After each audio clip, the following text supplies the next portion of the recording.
Hi, everyone. Welcome to our Fireside Chat on how healthcare organizations are addressing the resource constraints in regards to cybersecurity. On behalf of Plow and Fortinet, I'd like to welcome you all and thank you for joining us today. My name is Crystal and I'll be your moderator. I'm joined by security experts Jay Mervis and Cameron Plato. Before we get started, the session will be recorded and distributed after the event. If you have any questions, please utilize the Q&A box and our experts will answer them live. So if there's anything you've been wondering about, or if you have a question about something that comes up during the discussion, our experts would love to weigh in. And with that, I'll turn it over to Jay to get started.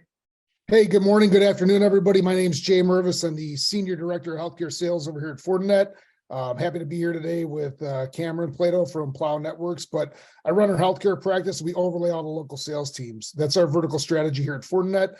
We see about 22% of the economy because we deal with payers, providers, pharma, life sciences, retail healthcare, as well as medical device manufacturers, trying to help those customers secure, modernize their environments with the Fortinet fabric and the Fortinet story. And I'm here today with Cameron Plato, who's with Plow Networks. I'll let Cam introduce himself, but he's one of our value-added resellers, and I'm really excited to be finally on a podcast webinar with Cam. We've been trying to do this for about 2 years now. It's hard to believe it's been that long, but that is correct. We've tried and to no avail. Here we are. So my name is Cameron Plato. I'm the co-founder and CEO of Plow Networks. We are a national service provider, but based out of Middle Tennessee, just outside of Nashville and Brentwood. We specialize in mid-market regulated industries. We provide a multitude of services through everything from consulting advisory services to product resale, integration, and then ongoing managed services and hosted services. So lots to offer in that space, but that's who I am.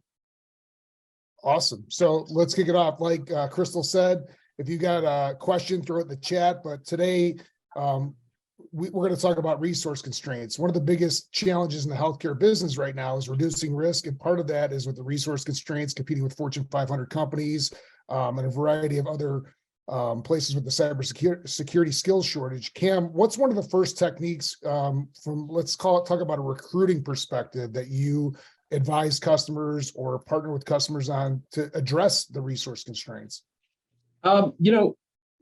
So first of all, the resource constraints are very real, and we're seeing a job market that's tightening up again. There for a minute, nobody would move anywhere. Then everybody all of a sudden, once COVID lifted, seemed to scatter, and then quickly, I think people are starting to ratchet back down again. So we're not seeing as much mobility in the market. But that said, one of the things that we're advising folks to do is to reprioritize what they're looking for in a hire. Traditionally, we're seeing, and you almost have to segment the answers to these questions in kind of small business, medium, like mid-size, small enterprise, which I would call maybe 5,000 users below, and then enterprise above.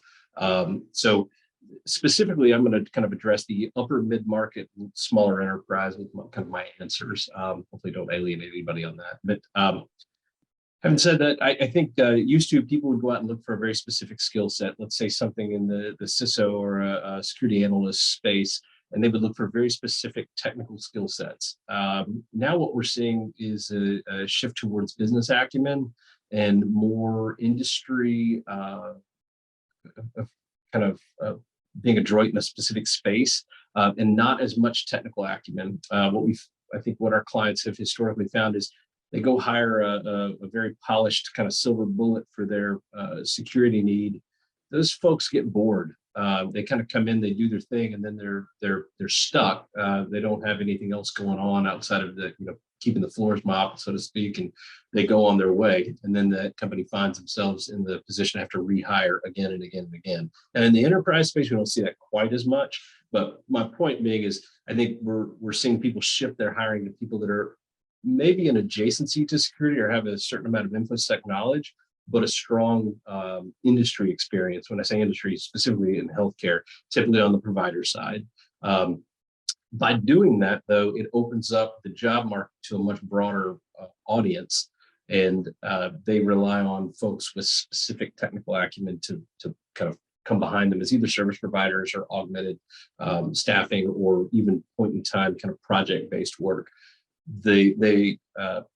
We're seeing customers find more success with that type of model in terms of finding people and acquiring people and retaining people.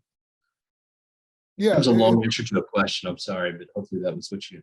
No, and you see a different, we both see different swaths of the, let's call it landscape with what customer profiles look like, especially in the provider space. You've got rural health, you've got, doc in a box, you've got specialty clinics, and then you've got, lock, stock, and barrel providers that they all have different needs and they all have to recruit from different places, right? So sometimes they go find somebody in accounting because that person will be good at governance, risk, and compliance, or they recruit a nursing education person because that person understands the clinical end, and then they go and educate on cybersecurity risk, why you don't click, these kind of things. So yeah, everybody's got a different take on that. One of the things that, we should talk about too, Cam, on the resource constraints, what your firm does and what Fortinet does is we've seen a huge move toward consolidating and having less value-added resellers and less security tools and partners. Why don't we talk about that for a minute here on what you're seeing with what your firm does, and maybe explain kind of what the DNA of Plow is and how you deliver that experience to a customer. Yeah, so probably a good topic. So we, if you look at, we're seeing a tendency to outsource or augment or integrate partners into the fold, service providers, et cetera, managed services, if you will.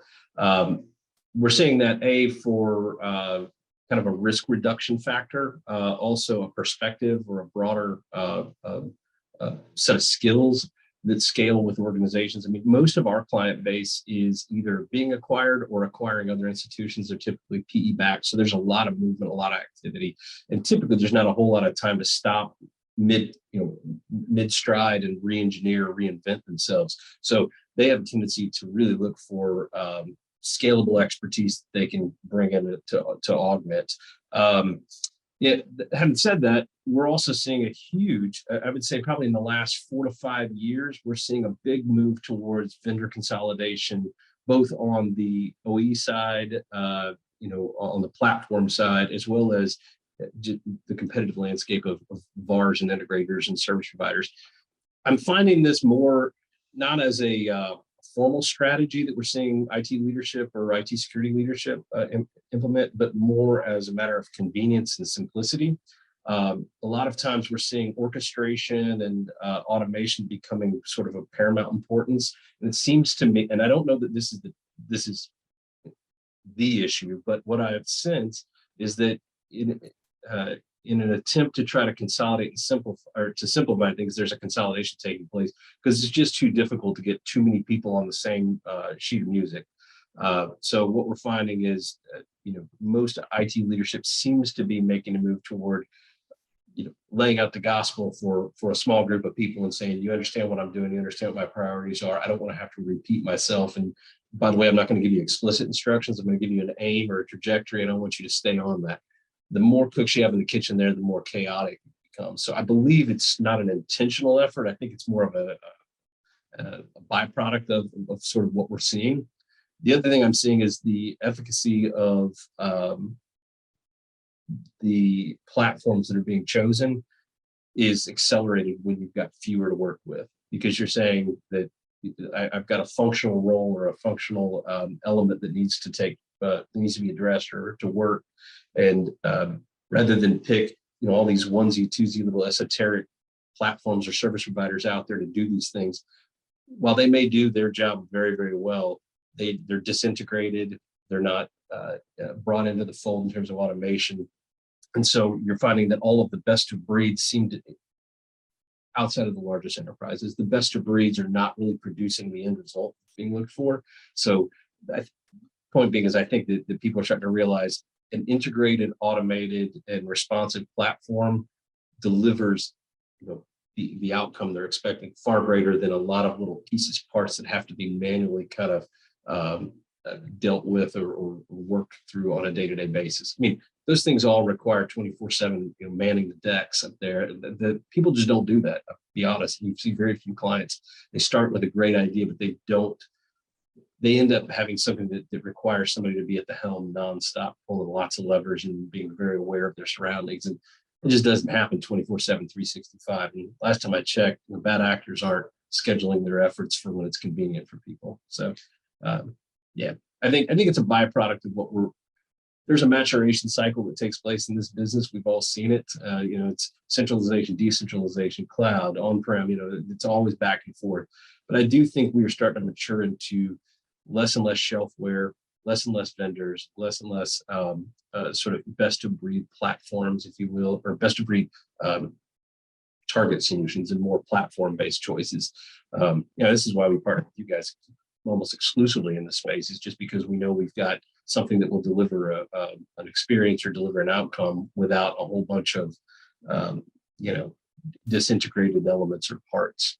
So I hope I answered your question there, Jay. Yeah, and Cam, that's spot on. And what you're talking about is the clinical side of the business. They're in the business of providing patient care, and when they're private equity owned, and what you're talking about, they don't want to spend a lot of money on resources because they can't find them. 3 million jobs now is posted by the FBI that they're never going to be filled in cybersecurity and networking. So in order to go and scale their business, they have to partner with Fortinet and a firm like Plow, because they can't make a decision to go and manage every single solitary thing. Like you said, the threat actors, they actually are more convenient to go and attack on a holiday or a weekend or Friday afternoon.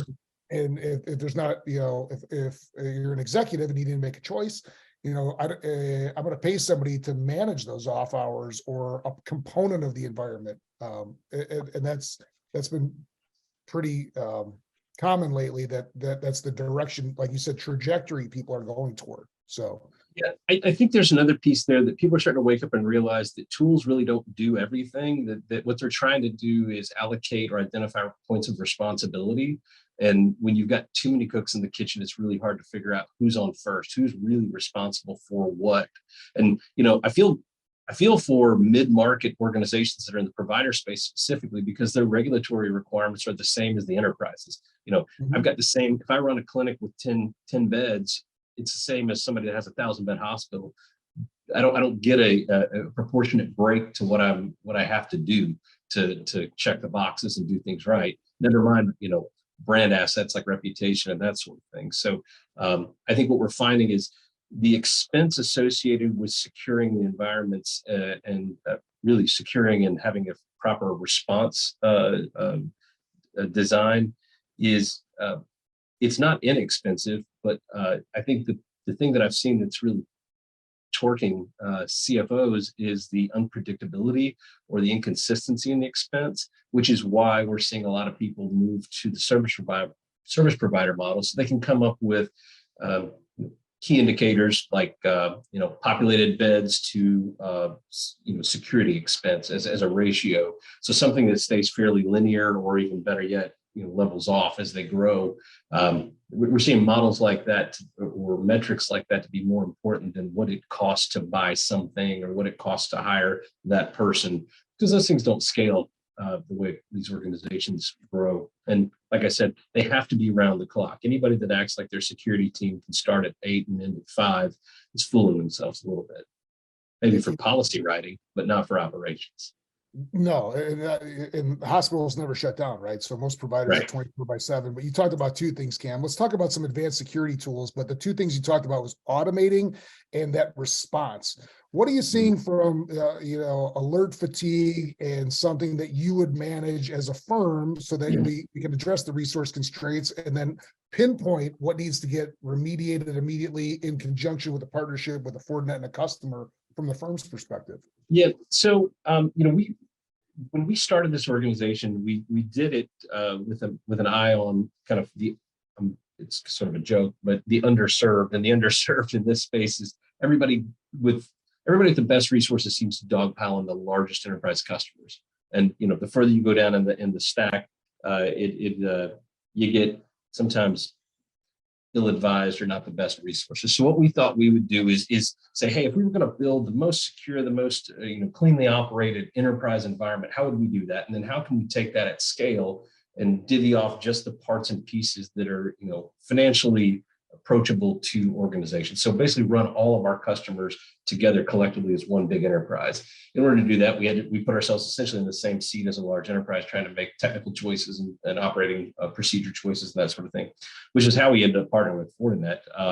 what we needed was we needed an organization that was, well, let me go back to automate every time possible, integrate when and wherever possible. If you do something twice and you don't automate it, I'd argue you probably need to reprioritize your time and stop what you're doing and invest in the automation. That's been the key to scaling our organization. It's also the key to predictable outcomes. I mean, if you set SLAs around human behaviors, I'm going to argue they're going to let you down more often than not. So, you can set solid SLAs, you can set deliverable targets around things that are integrated and automated. Now, how do you do that? Well, it starts a lot of times with most people are not lucky enough to step into a greenfield operation where they can, immediately onboard all their favorite technologies overnight. Here we are with this brand new thing. It's usually a hodgepodge of stuff that's on different contract cycles and terms and that kind of thing. So who you get in bed with, so to speak, is, I think, very important up front. So you have to choose, I think, what I would call sort of it's kind of like it's a diving board, right? You got to choose that strong pedestal underneath it, otherwise the thing falls in. And so, to me, that's your number one. You have to pick your big partner, and you have to pay close attention to who they play nice with, who they integrate with. If they're sort of cocky and arrogant, or kind of off on their own island in terms of the technology choices they make. We felt Fortinet was in a good spot to not be the biggest kid on the block, especially at the time when we chose. But what we were most excited with was the ecosystem of partners that you guys work with, which means we don't know what we don't know about everything coming forward. So what we need to do is pick a group that we feel like will be open to, more than likely, something else that's in the market. Somebody that's good at making acquisitions and integrating into a platform, not making acquisitions and then deciding, well, we're just going to re-platform everything again and again. So, FortiOS is the Forti, insert word after here, strategy has proven very good for us and for our clients. The labs piece of Fortinet, I think, is something that's very powerful in terms of lots of eyes on lots of things with a lot of aggregate and de-identified data, giving people a lot of power. So all those things kind of come together, I think, to give organizations, especially those with what I call a limited budget, and I don't mean they don't have money, but I mean, somebody's not saying here's an open checkbook, go figure it out. It gives you a plausible strategy and certain technologies you can implement on kind of a crawl, walk, run methodology that you can feel good about. So internally, like I said, we've built our entire operation around the Fortinet cookbooks, if you will. And I think arguably people can say, well, there's certain certain vendors or products or services out there that are better in one way or another, and that's all subjective. But collectively, I can say that the solution stack, when integrated by design, delivers I think a superior outcome, especially one that's very lightweight on resources. We do a lot around here with a very few amount of people. I mean, we're 50 user shop, or a 50 person organization. And I can tell you, I've been a part of much larger, we outpace and we outproduce them, and we meet SLAs better than large organizations I've been a part of. And that truly, I think, has everything to do with integrated platforms and automation. Hands down. Yeah. And I agree 100%, Cam, and that's the secret to Fortinet. You talk about the FortiOS and the fabric and the fact that we've got 53 different products, and we'd love to back up a Forti truck, but we've got 500 integrations with our ecosystem, whether it's public cloud, private cloud. We integrate with more of our competitors' products than they do. So I mean, that's pretty good when you show up. You talk about not being in a greenfield. When somebody's doing mergers and acquisitions, they show up and they say, "Oh my God, Cam, did you realize that these guys have a public facing IP address with their database on it in this clinic?" And you're like, "Yeah, we've seen it before." So we need a predictable stack to go drop off to where you can get, FortiGate, SD-WAN, with next gen firewall, and then, wired and wireless, extend that fabric down into those clinics where they don't have a technical person that they don't want to hire. Yeah. So, and you talk about automating all of the policy on there, automating the deployment, so that when you go and you talk about scaling fast, that's a huge advantage we have versus our competitors, because like you said, they cobble a bunch of different things together. We do small acquisitions, build it into the fabric, and then when it's ready to go, now we've got 53 different tools. Somebody's got a contract with blah, blah, blah mail provider. Great. It's their third renewal.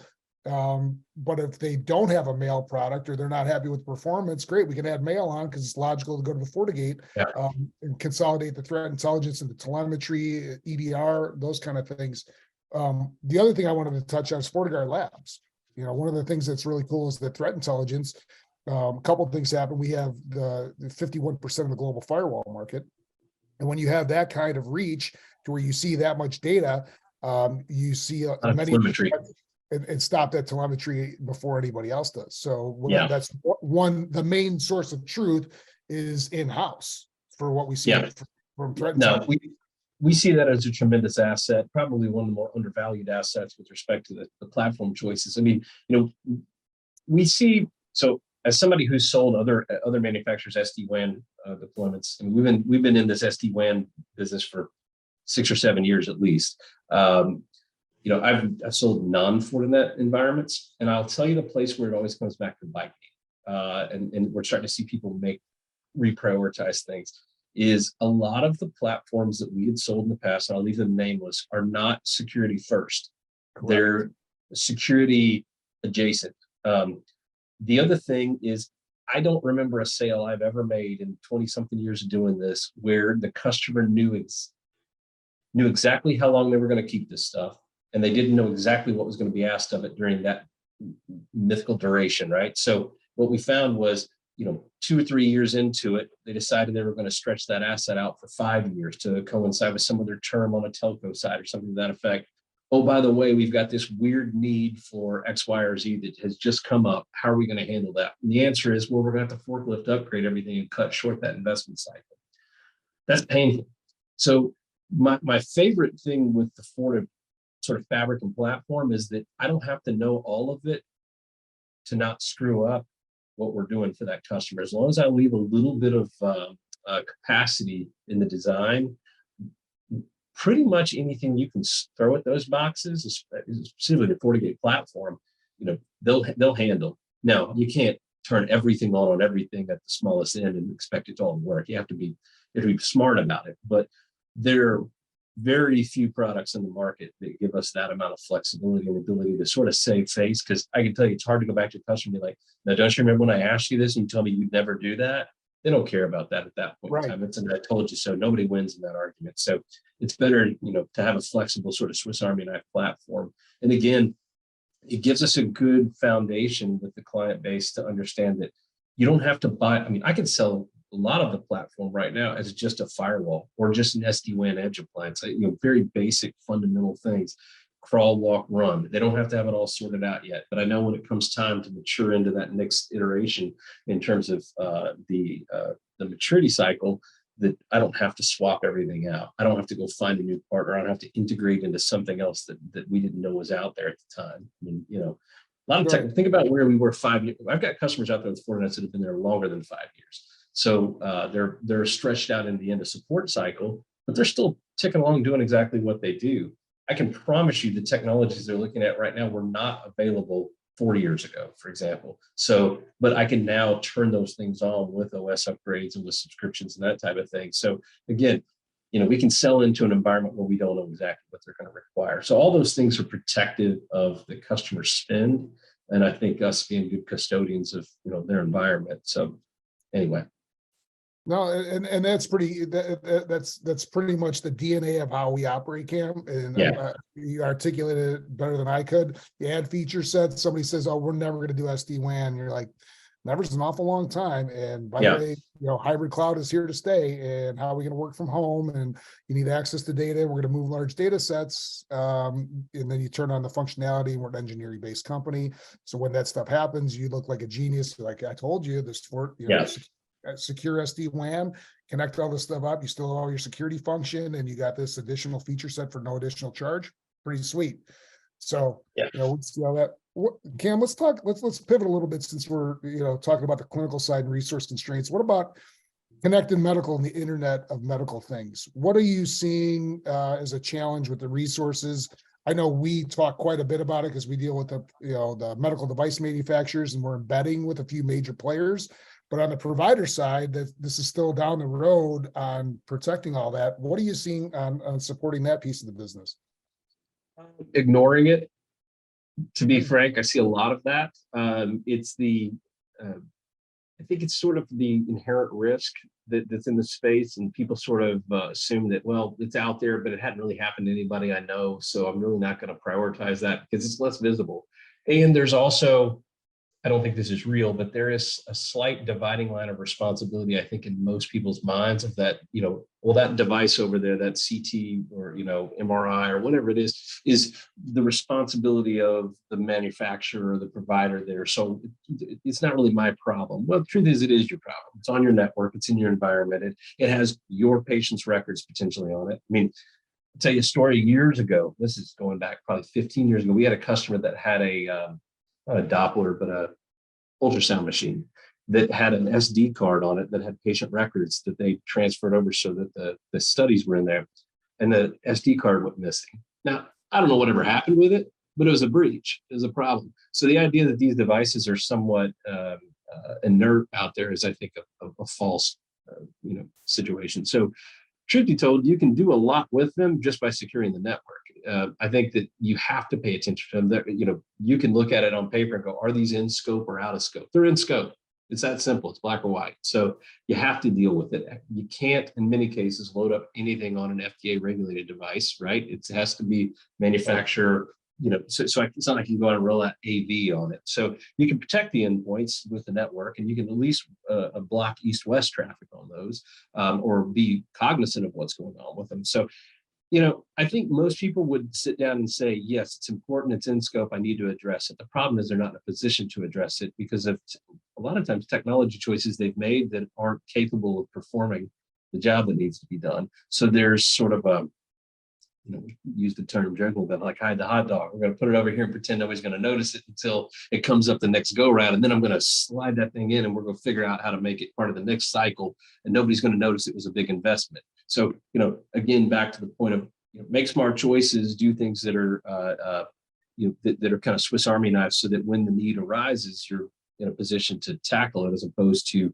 having to defend why you bought the wrong thing and figure out what you didn't know at the time. I mean, I'm sure a lot of the networks out there weren't purchased at the time with the thought that they were going to need to protect medical devices. I'm sure they were. So, Right. Yeah, right. but You're talking about, when you talk about SD cards and that kind of technology, you're young enough to remember when everybody moved data that way because you couldn't move it over that out to the web. And so, when you're talking about moving east-west, doing some micro segmentation depending on maturity, and then bringing in a visibility partner. We've seen customers buy Fortinet Deceptor to get in front of these threat actors. So that we put the deception tool in there, and you talk about being an all Fortinet, or high percentage Fortinet reseller. When that deception technology, we know who's trying to compromise that. Remember 7-8 years ago when a state-sponsored actor was getting into everybody's conference rooms and into all the TVs for all the meetings. The honeypot or mousetrap, whatever you want to call it, deception, puts a fake patient portal medical device out there. But those segmentations where we've seen success, visibility partners, network access control, zero trust. Everybody wants to get the zero trust or clinical zero trust, depending on who you are. But automating that function instead of giving somebody a post-it note to where FortiGuard Labs or CISA or the FBI says, you got to go find this device cam. And you're like, post-it note and a clipboard with 20,000 devices across. Good luck. Sounds like a great day. That's when you leave that job. Right. You just get up and walk out.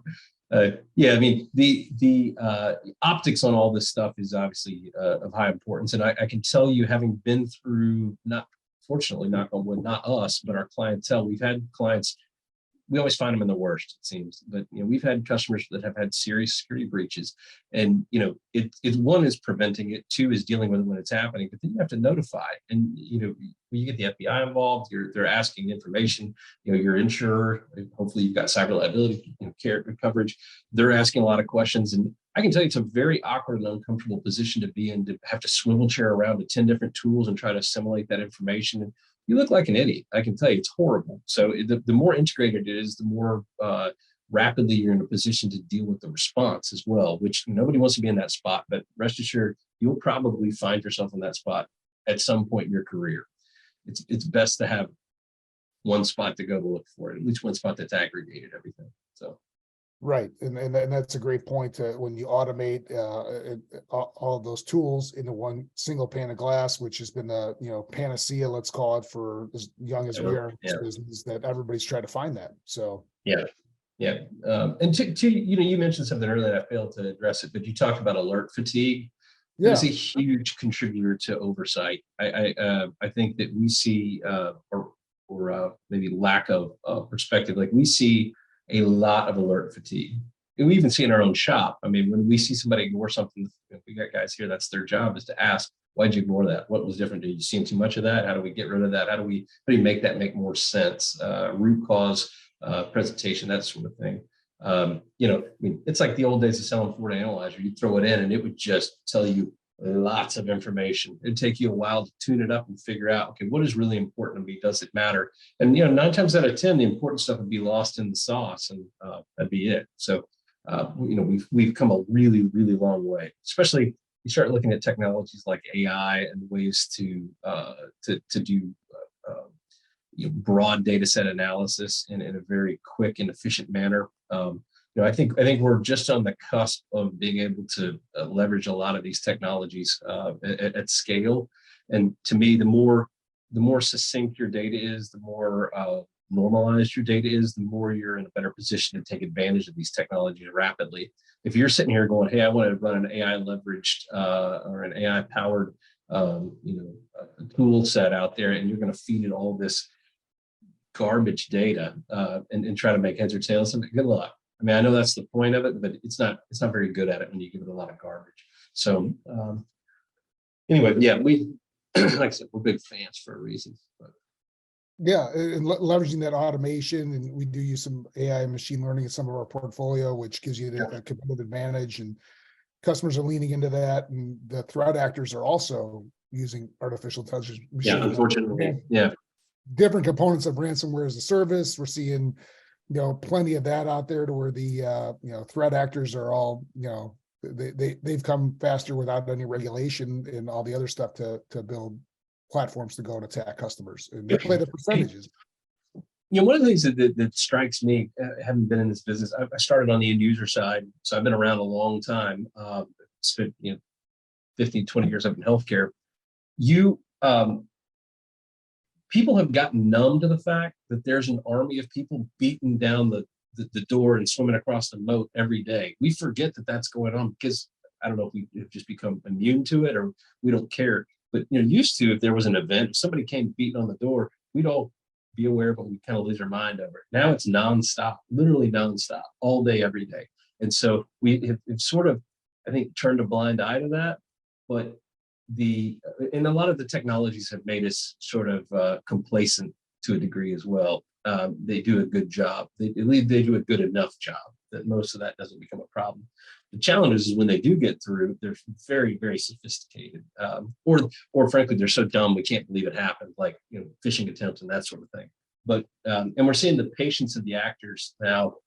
I mean, we've got. They'll sit around months, years, even waiting to kind of spin things up. So you can never be too diligent. And I'd argue that a smorgasbord of disintegrated tools is a great way to put yourself in a bad spot. Right. In 7 of the 10 largest breaches, Cam, it's interesting you bring that up. The threat actors had sat in north of 6 months before they exfiltrated. And it was all most of them were alert fatigue of something that was an anomaly. And then when you talk about AI and machine learning, the longer you have a machine learning tool, it's going to understand that behavioral analytics and those kind of heuristics and things that go and drive someone to say this is a problem, to where ABC non-connected to the internet machine is exfiltrating a database with patient information in there, and that's a problem. So we don't want anybody to get compromised, and that's why we're in this business. We want everyone to have access to great security at a lower cost than our competitors. So and like I said, we saw a lot of clients trying to make heavy investments in people. Now we're seeing them make it more in technology and automation and integration. And I think it produces arguably maybe a better outcome, but certainly it's more predictable. You know what you're going to spend. You expect something out of it. With people are funny and people are weird. You don't know what you're going to get out of them. They might decide to fly the coop after 6 months, and now what do you do? So, I'd rather put my money in something that is a machine than it's a dishwasher, right? You can get a person or you can get a machine. Let the machine do it. They do a good job. Well, and it's interesting you say that. We call so the pandemic changed a lot of behavioral things, and certain jobs, people just didn't go on vacation for 2 years, right? So now we have Yeah. vacation syndrome, to where somebody was an expert at ABC of our competitors' technology, and they're the only one that knew how to tune. And when all those alerts happen, they knew it wasn't a problem, and they pivot and they make things happen. And that individual goes on vacation, and then the rest of the team has no idea, because it's not their daily functional job, and they're kind of cross-trained. That's why we believe the platform story, when you can cross-train multiple people, it's the same dashboard. You got value-added reseller partners, Yeah. managed security partners like you all, that when you go and manage a component of that environment, all that risk gets reduced, because there's not a need for an expert or a guru on blah, blah, blah technology. That is the number one thing that's keeping us from being compromised. And that's where our success has been. We're picking up customers. We've got earnings call this week, but last year we picked up the overall level of Fortinet 6,600 customers. And like you, we're growing in tandem. Our healthcare practices more than doubled in 2 years. So people can't do what they used to do when they buy all the point solutions that were best of breed, and they go to Gartner and say, okay, well, Fortinet's the Magic Quadrant leader for SD-WAN, next-gen firewall. They're in 9 market guides, and if we needed to do something, we can add in a feature set or buy another product from them.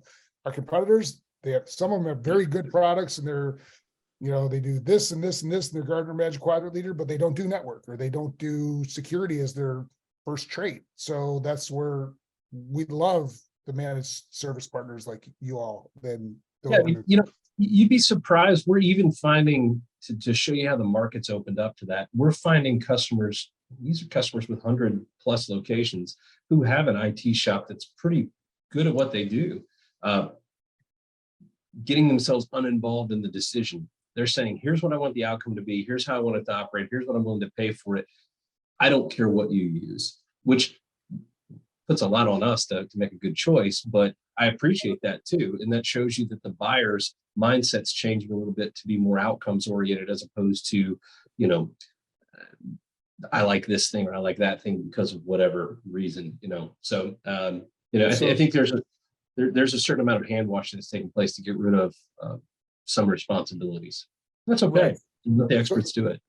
Yeah, and so it's gone, Cam, from when we were younger, everything was performance based, and we're going to go adopt this tool and that tool, and it kind of does this, or we need to add this, to where now somebody says our business is not technology, right? So a healthcare provider, whether it's a specialty provider, mental health provider, behavioral health, full doc in a box, whatever they do, their job is to provide clinical services to an end user, right? And protect their data. They're regulated, like you talked about. And the mentality's gone from, well, we're getting squeezed on cost for clinicians, cost for physicians. There's not enough of them. That's not our business. By the way, we're a private equity organization that we go and acquire or add 2 or 3 clinics a day. We need to have a prescriptive technology stack from the security all the way through what our endpoints are. We need basically a pallet of gear that shows up and turn this thing on, so that in 3 days we can have the place already staffed, ready to rock and roll, and then be blah blah blah provider out in the marketplace, which is that's not their core business, and they don't think about paying their utility bill or their phone bill or whatever it is. They want their IT experience to be ubiquitous. This is what the market's been driving to for 20 years. And I'm just glad we're both positioned in the right spot when people are like, Cam, give me that experience. And you're like, this is what we do. Like the first time we sat down, I'm like, okay, these guys get it. B and C, how we give a customer a great experience, period. When you look at sort of, I know my experience in the space was around large for-profit hospitals, but they always had ambulatory providers or physician practice groups that they integrated with or, contracted with, et cetera. So what I noticed was there was a whole lot of, these guys go out, they'll buy 13 hospitals, 30 hospitals, whatever at a time. And there was always this custom approach to each one. And it's like, there's no way this is ever going to scale, at least not scale without killing everybody in the process. So what we've really strived to do here is to come up with these predictable solutions that are kitted or bundled to say, hey, you need a clinic in a box, you need a hospital in a box, you need whatever it is. And, there may be small, medium, and large variations, Right. but to a degree, it's here's what it is. Now we'll turn up as much services as we feel like you need, or at least what you're willing to pallet for now, and then, so on and so forth. So, that kind of turnkey approach works well. We had a customer that has about 400 dock in a box corporate provider.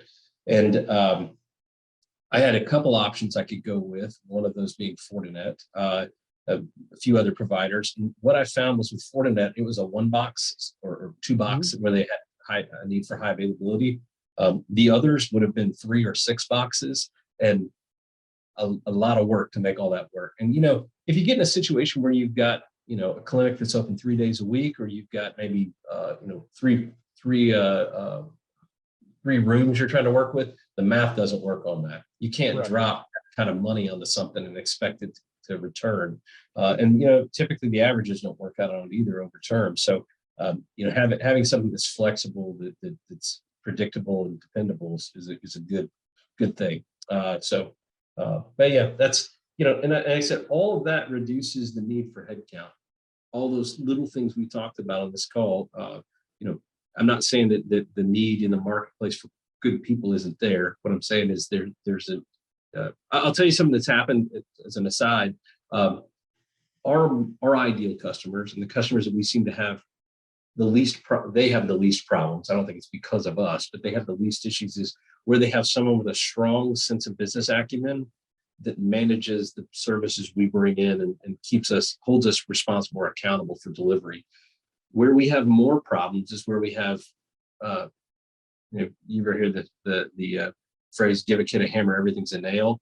You get a lot of technicians around, a lot of stuff breaks. A lot of people monkeying with things a lot. So we found that someone with a good, strong connection to the business side of things, Jay's bored with this conversation, just left, but the business side of things is where those organizations run very smoothly. There's a good solid liaison between tech and the service they're providing internally. Well, you know why that is though, Cam? It's because the world's run by accountants and attorneys. So when they go and they actually look at their business and say, this is the priority of what we do, and this is what the experience I want, that's why when you come in with a prescriptive tech platform, you talk about our SD clinic box, where they get everything, SD-WAN, extra wall, all that stuff in one box, wired and wireless. Hey, when they've got 3 days open, they don't, and with the supply chain constraints, right? We outperform supply chain. And if you got to go and, merge 7 different OEMs or 3 different OEMs with 5 different pieces of technology, it's miserable. Well, get into a situation where you got a heavy M&A, PE-backed, M&A driven organization, and tell them you're going to miss a date. Yeah, not happening. Doesn't happen. You just don't do that. So you need a flexible solution because things are going to come up. I can promise you they missed something in due diligence. And so you got to be able to pivot on those things. And, nobody gives us a break to say, well, we didn't tell you about that, so I'll give you 70% of the responsibility. No, it's 100% on us all the time. So we just learn to deal with it. So that's why I think platform choices are very important. Yeah. So I don't know if we have anything else to cover, Cam. We got about 15 minutes left. I don't know if there's anything else you want to hit on resource constraints, but we can open up for, questions. But before we do that, how does anybody get a hold of you? And then what's your podcast called at Plow so that people can tune in? Because you guys have some great content with Brian when he runs that. Well, I appreciate that. So you can always find us on the web at www.plow.net. I had to get the www because that's important, but you can find us at plow.net. We've got a podcast we've been running for a couple of years now. Our COO, Brian Link, runs that, does a great job. It's called Cut the Shit, with a little pun played on the S is a $, and IT is obviously for information technology. So we find the business that we're in to be comical to a degree at some point. So we try to make light of it. And we have serious talks, and it's not always a tech talk either. I mean, we cover a lot of things, human behavior, for example. I mean, we've got some interesting topics out there. If nothing else, take 30 minutes of your time, check one out. I think you'll find them enjoyable. But that's been a fun side project. I'm a subscriber. I enjoy watching it. never try to steal any of your content. I'm on the Hammer Down Roadshow. I post on LinkedIn and YouTube. And then if you need to get a hold of us at Fortinet, it's healthcare@fortinet.com, pharma@fortinet.com. We got a pretty mature practice. We're happy to do an executive briefing, either virtual or in person. We're live, we're nationwide. So do we have any questions from the folks that joined the webinar? We really appreciate everybody that joined us live. This is going to be recorded, so share with your friends, tell your mom, tell your folks. But yeah, if there's any questions out there, we'd love to field anything from the field. Doesn't look like we have any questions coming through right now. Well, then nobody gets the extra bonus credit gift of that's underneath the seat in their office right now. So. It's because we did such a comprehensive and thorough job covering all topics. I'm sure that's what it was, Cam, and that's fine. But if there is questions, we're available. We're on LinkedIn all the time. So yeah, I say you can also find us on LinkedIn. You can find us on Twitter. There's various handles, but they all have something to do with cloud networks. I'm sorry, I couldn't rattle them all off in my marketing team. Kill me for not knowing those. But I will say something for what it's worth. The audience, don't struggle through something, reach out. There's plenty of free advice available in the market. I think that's the one thing I see a lot of people do is they'll pull their hair out trying to come up with something or rationalize something. Look, the brighter you are, or the more at the top of your game you are, the more isolated and lonely it is. And you feel like you can't ask questions of the market or ask questions of people in the space we're in or that Jay's in. Listen, we're happy to help. As a matter of fact, we're flattered when somebody asks us a question. Present us with your challenges, and I don't know what to say on this call, but reach out to us afterward.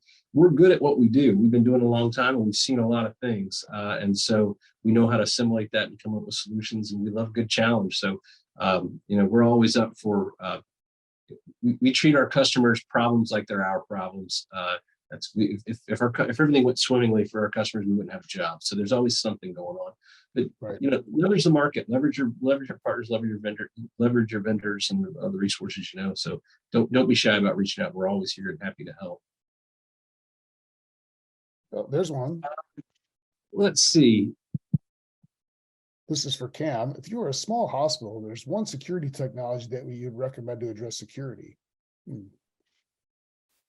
Well, I'm going to be careful with this because there isn't. When you say is there one, it sort of could imply that it's a silver bullet, and there's not such a thing. To me, I'm going to assume that a small hospital would already have the core fundamental things that need to be in place: endpoint controls, firewalls, that sort of thing.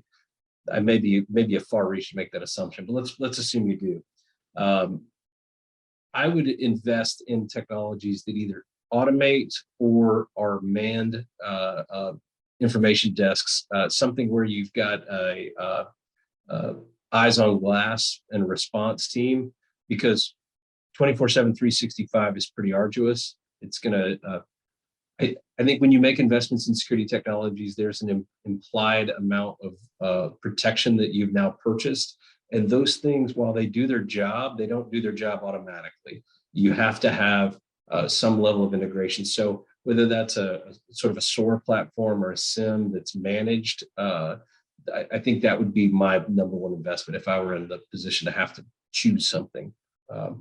Yeah. Jay, you feel the same? I agree, Cam. Small rural hospitals, I cut my teeth. I had some great customers in the rural space. The prioritization of what are we going to address versus what are we going to pay someone to address. Choose your partners wisely. Go to a managed security program. You don't have the money to go and get NIST certified or high trust certified, but you can go through pedantically in those programs, and there's going to be gaps because in some of those environments, you're not able to hire enough people, let alone qualified people. So choosing a partner wisely and prioritizing what you're going to do in-house and have like a managed service partner to lean on. Yeah, it's not a technology per se, but it's someplace where I would certainly consider a strong investment is if you don't have a good, solid security posture, document, policy, procedure established, pause, get in an expert. Those, you don't have to have a CISO on staff year round to come up with something like that, but establish where you want to be, what your ideal scenario looks like, how you want to be positioned in the marketplace. You're going to make compromises. Do it from a position of education, do it from a position of experience. don't have to go out and hire $500,000 a year guy. Bring them in for a week. Come up with that. Then every decision you make reflect back on that true north. I think in the absence of that true north being established in terms of policy, people have a tendency to sort of treat their IC security operations like putty. They can mold it and kind of put it where they want to reflect what they want it to say or feel like, or where they can spend money. And truth be told, there should be one true north, and you establish that and stick to it, and then review it annually, or however so often you feel is necessary. But that's not a technology, obviously. That's a different expense in lieu of technology, but one that I'd say you should definitely strongly consider. We're seeing, I know in our experience, where customers have spent that little bit of money to establish that, the other initiatives that they have seem to fall into place. And I would argue that over time, maybe not a 3-year horizon, but like a 5-year horizon window, they have saved money and had a better experience just for having that sort of, again, documented policy or documented posture established with an expert. Yeah. Thanks for that question from the audience. I appreciate that. Wonderful. Thank you, Jane Cameron. Thank you for the examples and the outlines of what to consider when building a strong security practice. Thank you, everyone, for joining us today. We hope you found the time well spent. If you do have any additional questions or want additional information from Plow or Fortinet, we will be following up and sharing the recording. And if you'd like to watch it again or share it with any of your colleagues. Thank you again. Hope everyone has a great day. Any final thoughts from Cameron, Jay? No, thanks. Good to see you, Cam. Next time I'm in Nashville, I'll make sure I let you know. And appreciate you being on and being a Fortinet partner. Of course, always. Let's do it again. See you all soon. Thanks. Thank you.